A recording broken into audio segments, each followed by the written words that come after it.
అందరికీ శుభోదయం. ఫిబ్రవరి 22, 2025 మదనపల్లి, కలికిరి మరియు అనంతపురం మార్కెట్ సంబంధించిన సమాచారం. ముందుగా కలికిరి మార్కెట్ విఐబి బండి అధినేత అక్బర్ గారు ఇచ్చిన సమాచారం మేరకు ఈ ఫిల్టర్ బుడ్ లైన్ క్వాలిటీని మినహాయిస్తే ₹100 నుంచి ఆరంభపు ధర ₹150, ముగింపు ధర టాప్ అండ్ టాప్ ₹160 నుంచి ₹180.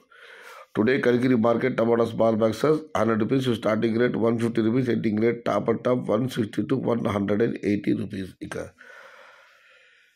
అనంతపురం మార్కెట్ విషయానికి వస్తే అనంతపురం మార్కెట్లో ఇవాళ 28,000 చిన్న బాక్సులు. Today Anantapur market tomato stock 28,000 small boxes. ఇక మదనపల్లి మార్కెట్ విషయానికి వస్తే పీవీఎస్ మండి అధినేత వెంకటేష్ గారు ఇచ్చిన సమాచారం మేరకు ఎంఆర్టీఎల్డి ఈ రెండు మండీలకు పర్వాలేదు, పీవీఎస్ మండికి 1000 క్వింటాల వరకు వచ్చినట్లు సమాచారం. మొత్తం మీద మదనపల్లి టీవీఎస్ మండి తగ్గింది. మొత్తం మీద మదనపల్లి మార్కెట్లో నిన్నటితో పోలిస్తే ఇవాళ దిగుమతి తగ్గింది. ఇది ఈరోజు మదనపల్లి, కలికిరి మరియు అనంతపురం మార్కెట్ సంబంధించిన సమాచారం.